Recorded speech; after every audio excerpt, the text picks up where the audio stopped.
Hello दोस्तों, मैं आज आपको सामान्य भूगोल बताने वाला हूँ।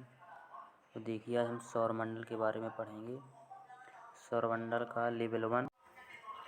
हेलो दोस्तों, तो पहला क्वेश्चन है, सौर प्रणाली की खोज किसने की थी? तो इसका आंसर है कॉपरनिकस। ये देखिए, एसएससी 2013 में पूछा गया था। मोस्ट इम्पॉर्टेंट क्वेश्चन है। पोलैंड में जन्मे निकोलस कॉपरनिकस पोलिश खगोल शास्त्री और गणितज्ञ थे।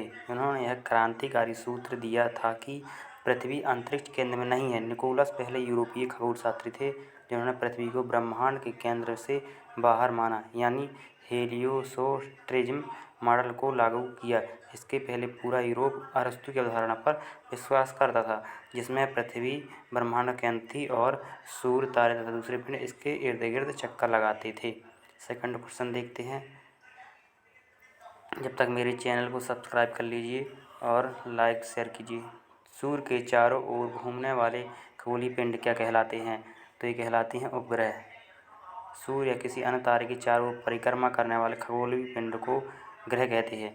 यानी कि सूर्य या किसी अन्य तारे, सूर्य भी एक तारा है और कोई भी अन्य तारा हो, उसके चारों ओर परिक्रमा करने वाले कोई भी खगोलीय पिंड होते हैं तो उन्हें ग्रह कहते हैं। अंतर्राष्ट्रीय खगोलीय संघ के अनुसार हमारे सौरमंडल में 8 ग्रह हैं: बुध, शुक्र, पृथ्वी, मंगल, बृहस्पति, शनि, यूरेनस, नेपच्यून। इसके अतिरिक्त 3 बौने ग्रह भी हैं: सीरिस, प्लूटो और एरीस।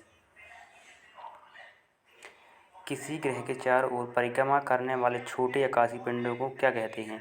अब देखिए, किसी ग्रह के चारों ओर परिक्रमा करते हैं, उन आकाशीय पिंडों को क्या कहते हैं? तो उन आकाशीय पिंडों को कहते हैं उपग्रह। किसी चारों ओर परिक्रमा करने वाले आकाशीय पिंडों को उपग्रह कहते हैं। पृथ्वी का प्राकृतिक उपग्रह चंद्रमा है, ये ध्यान रखिए।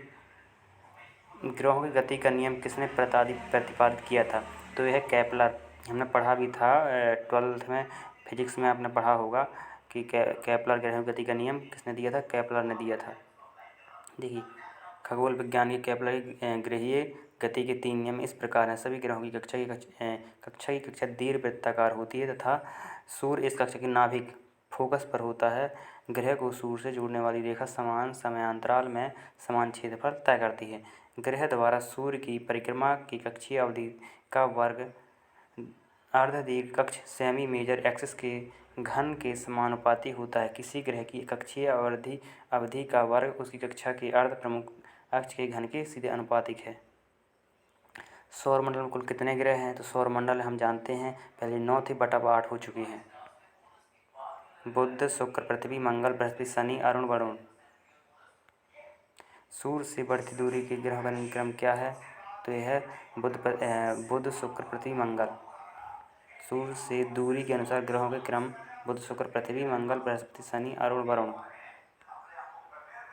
7वां है, पृथ्वी से बढ़ती दूरी के अनुसार ग्रहों को निम्न में से कौन सा क्रम सही है? तो ये दूसरा सही है। पृथ्वी से दूरी बढ़ते हुए क्रम में शुक्र, मंगल, बुध, बृहस्पति, शनि, अरुण, वरुण सूर्य से बढ़ती दूरी के क्रम में ग्रह हैं। बुध, शुक्र, पृथ्वी, मंगल, बृहस्पति, शनि और वरुण। आकार के अनुसार सौरमंडल के ग्रह का अवरोही क्रम। अवरोही क्रम का मतलब होता है दोस्तों घटते हुए क्रम। तो घटते हुए क्रम बताना है। तो बीपीएससी 2011 में पूछा गया था। बीपीएससी का फुल फॉर्म होता है Bihar public service commission.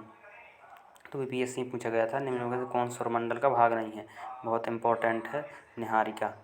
Niharika सौरमंडल का भाग नहीं है। निहारिका या नेब्यूला अंतरतारकीय माध्यम इंटरस्टेलर स्पेस में स्थित ऐसे अंतरतारकीय बदल को कहते हैं इसमें धूल, हाइड्रोजन गैस, हीलियम गैस और अन्य आयनीकृत आयोनाइज्ड प्लाज्मा जैसे उपस्थित होती हैं।